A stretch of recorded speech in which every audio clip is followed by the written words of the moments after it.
बिस्मिल्लाहिर्रहमानिर्रहीम।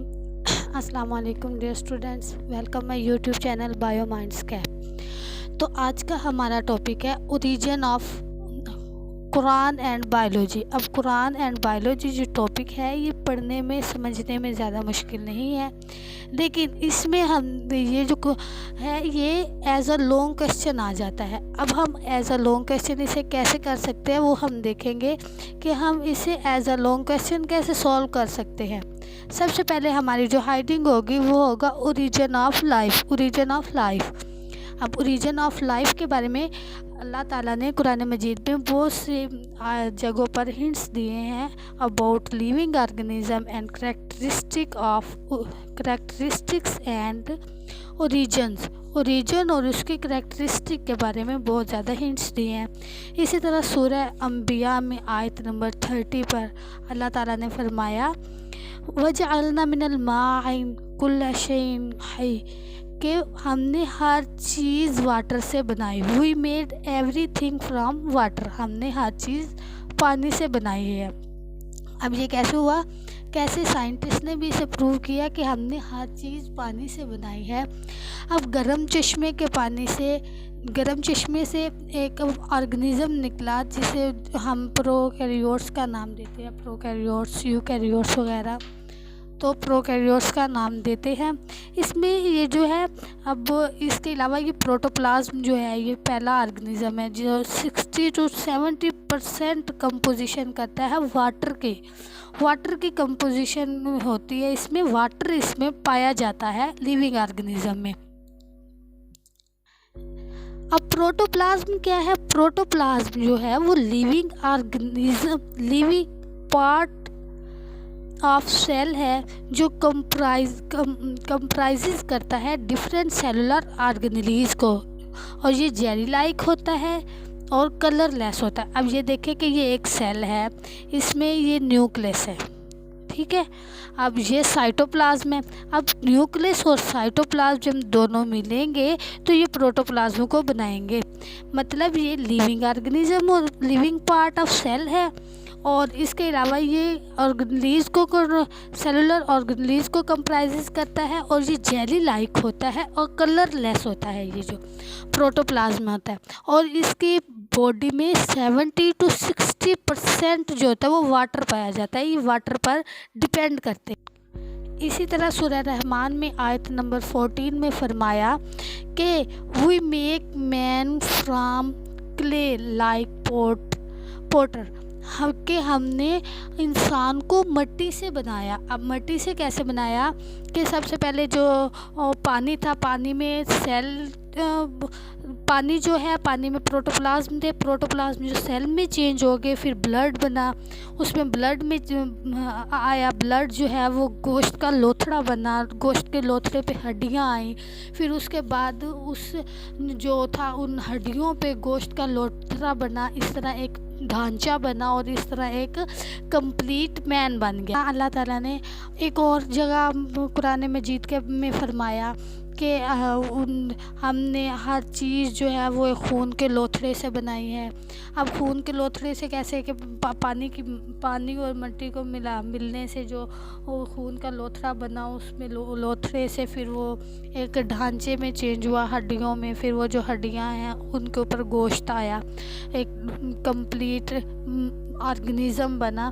तो ये सारा जो प्रोसेस था, इसमें ये क्या हुआ कि ये कंप्लीट प्रोसेस जो था वो सारा कुरान मजीद में अल्लाह ताला ने पहले ही फरमा दिया था।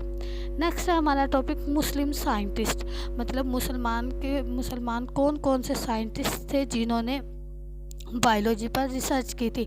वैसे तो बहुत से मुस्लिम साइंटिस्ट थे जिन्होंने बायोलॉजी पर रिसर्च की, उनमें से कुछ अहम जो जिन्होंने काफ़ी नाम कमाया वो 3 हैं, 3 साइंटिस्ट हैं। पहला है जाबिर बिन हयान, अबू अली सीना एंड अब्दुल मालिक बिन आसमी। अब जाबिर बिन हयान 721 हिजरी में पैदा हुए और 815 में वफ़ात पाए। वो ईरान में पैदा हुए थे और उन्होंने प्रैक्टिस की मेडिसन पे इराक़ में, और उसके अलावा उन्होंने इन्वायरमेंटल इन्वेस्टिगेशन की थी केमिस्ट्री पर, और उसके अलावा उन्होंने प्लांट्स और एनिमल की लाइफ पर स्टडी की, एनिमल्स की लाइफ पर स्टडी की, और उनके जो इम्पोर्टेंट बुक्स थी जिन पर उनके मशहूर बुक्स थी जो वो अल नबातात एंड हवानियात थी। अल नबातात एंड हवानिया हैवान जो थी, अल हैवान जो है वो उनकी मशहूर बुक्स हैं। नेक्स्ट आ जाता है अब्दुल मालिक बिन आसमाई, जो 740 हिजरी में पैदा हुए और 828 हिजरी में वफ़ात पाई। उन्होंने कंसीडर किया था वो फर्स्ट मुस्लिम साइंटिस्ट कंसीडर किए गए जिन्होंने स्टडी की थी एनिमल्स पर डिटेल से, और उनके फेमस राइटर बुक्स जो है वो अल कैमल पे भी है, हॉर्स पे भी है, एनिमल पे भी है, और खलकल इंसान पे भी है। अल आबिल, अल खाइल और अल वहूश के अलावा खलकुल आसान भी उनकी बहुत ज़्यादा मशहूर बुक्स हैं, फेमस बुक्स हैं जिन पे उन्होंने बहुत ज़्यादा स्टडी की थी। जी नेक्स्ट आ जाते हैं अबू अली सीना। अबू अली सीना जो थे वो 980 हिजरी में पैदा हुए और 1037 हिजरी में वो वफ़ात पाई उन्होंने। और वो जो थे उन्होंने फाउंड किया मेडिसन पे उन्होंने सर्च की, और अबू अली सीना जो थे वो एविसीना के नाम पर जाने गए वेस्ट में, और वो जो थे वो फिजिशियन थे, फ़िलोसोफ़र थे, और इसके अलावा ये पोएट भी थे। और उनकी जो फेमस बुक है वो है अल कानून फ़ी अल तिब। उन्होंने अल कानून फ़ी अल तिब पर बहुत ज़्यादा रिसर्च की और उस पर उन्होंने बुक्स लिखी थी।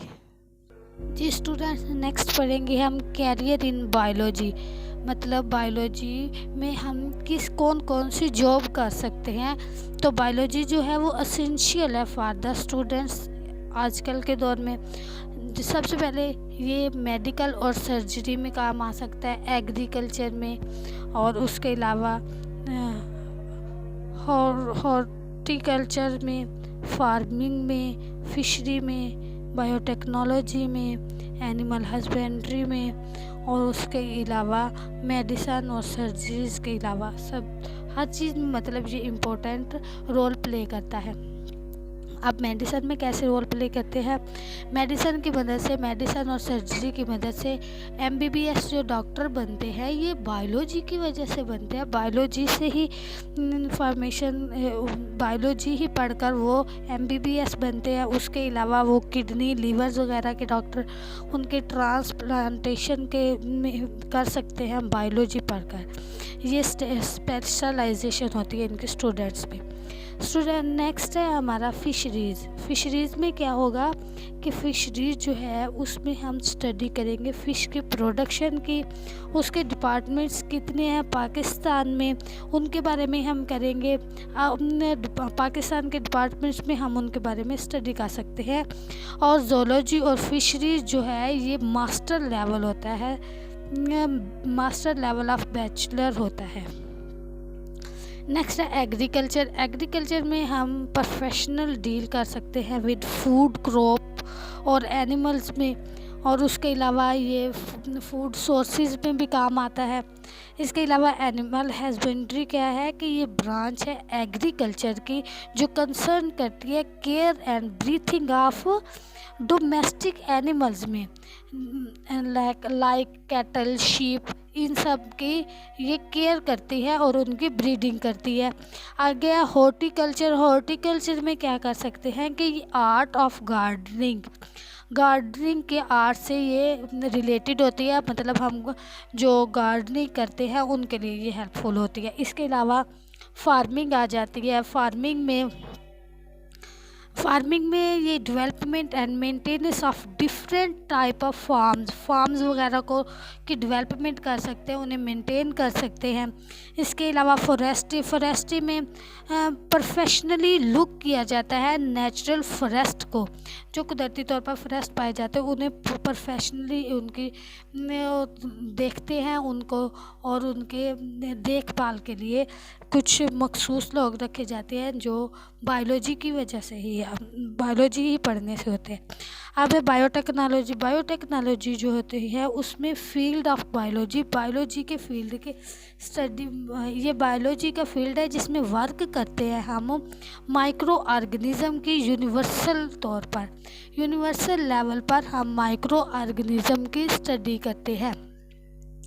जी स्टूडेंट्स, समझ आ गई होगी आपको कैसे बायोलॉजी के कैरियर कौन कौन से हैं। इसके अलावा साइंटिस्ट कौन कौन से हैं, अबू अली सीना, अब्दुल मालिक बिन आसमी एंड इसके अलावा हमने कुरान और बायोलॉजी में देखा कि कुरान मजीद में क्या क्या फरमाया गया है, और फिर साइंटिस्ट ने भी बायोलॉजी में क्या फरमाया, ये सारा आज हमने देखा है।